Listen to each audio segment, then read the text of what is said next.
Apart from that, see, I've always wished one thing from Kamal. I've always wished that he had. Hello and welcome back to the channel, everyone. Today is June 2nd, 2022, which means today is one day before the release of one of the most awaited movies, probably of the decade. Tomorrow, Vikram is going to release. I feel that this is going to be something different, something special. I'm really excited to watch it. I'm going for the first day first show tomorrow at a single screen theater in Bangalore. Before we look ahead as to how things are going to change after Vikram, today I wanted to share a part of a conversation that I had 1 year exactly before the release of Vikram, sometime in June 2021. The conversation I had was with Baradwaj Rangan, someone who I really look up to, one of the greatest film critics that we have. We spoke for about 2.5, 3 hours about a lot of different things about cinema, about his career, about Nayagan, Maniratnam. But today I wanted to share a part of a conversation where both of us look back on Kamal Haasan's career, his peak years, the amazing things that he did, and also what we want to look forward to. And mind you, this is a time before we knew anything about Vikram. We had no idea how Vikram was going to shape up. So yeah, go check out the conversation, go check out Vikram on the biggest screen possible, and enjoy. I think you mentioned somewhere in some interview that you've watched pretty much every Kamal movie. I have watched Pagadai Panirandu and all that, so don't worry. Yeah. You've seen his career since like so many years, and you're looking at it now. Let's leave the politics part aside. Let's not talk about that. But how do you view Kamal's career at since the 90s and now, and what he's going to be doing after this? What is your understanding of his career? What do you think he should do? Of course, he's going to do what he wants, but as like a fan, how do you look at it? So I'm not going to get into the politics bit at all because that's his passion and he has to do what he has to do. But as a film fan, I think Kamal's greatest phase came from 87 to maybe around 94, 95. 86, 87 is when he made Pushpak and Nayagan. And after that, he started making one movie at a time so that he could maintain the look. Before that, he was making multiple movies at a time. So that's when, after Nayagan is when he started making one movie at a time, which is why you got Satya. And then he was shooting nothing else but Satya at that point. And then he was, that thing happened. His extraordinary screenwriting genius bloomed at that time. He was like, even if you don't particularly like a movie in its entirety, there would be scenes there that just grabbed you and was so refreshing and so amazing that they were just fantastic. And everybody has like what you call a peak, which is not to say he didn't make great films earlier, like Moon Rampere in 82, 83, but there were more one-offs. Yeah. I'm talking about a sustained, like a period of greatness, which is this. Yeah. After this, I've liked certain films of his, not like certain films of his, but I felt that was the phase when you got your Mahanadi and your all those films, which are just completely at a time.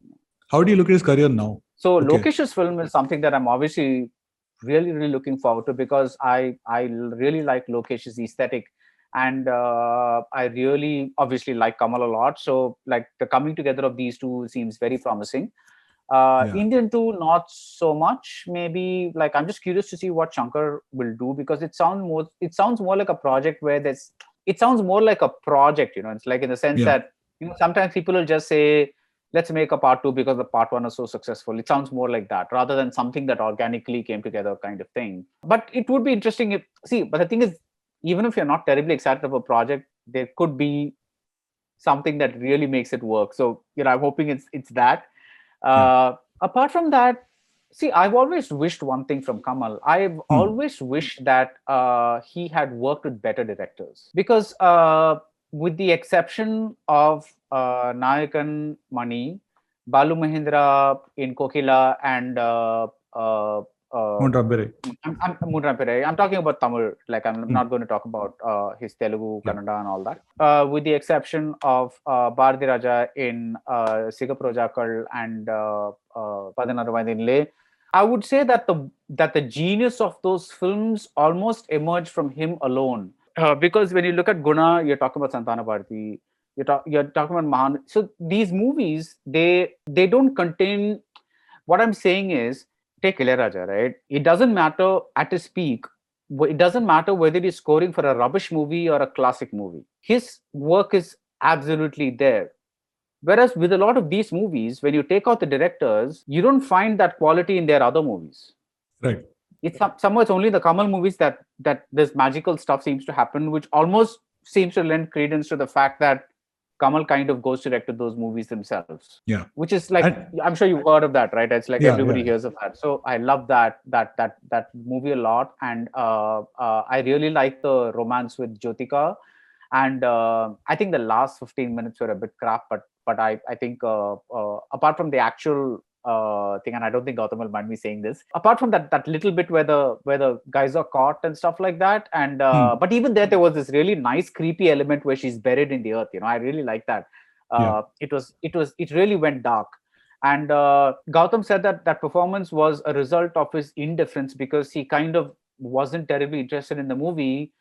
But for me, that's one of his greatest performances because maybe his indifference matched the world weariness of he's seen everything. He can't be roused to emotion anymore.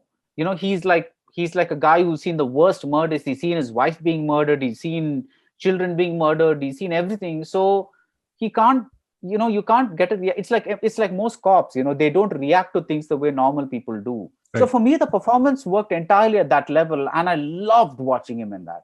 I just loved watching him in that. But after that, again, you just wish he had acted when that wave was going on, with a Kartik Subbaraj or with there are so many directors that you think that would have been able to make such interesting stuff with him. Do you think there'll be any kind of resurgence? Example, like he's working with Lokesh, and then you said it'll be so amazing if he works with people like Kartik Subbaraj and everything. Do you think there'll be some kind of resurrection or resurgence? Suppose the politics thing is on the side and he's also doing movies? Definitely, because he is also an actor, right? So if he's willing to explore that side of him, age is no bar for an actor.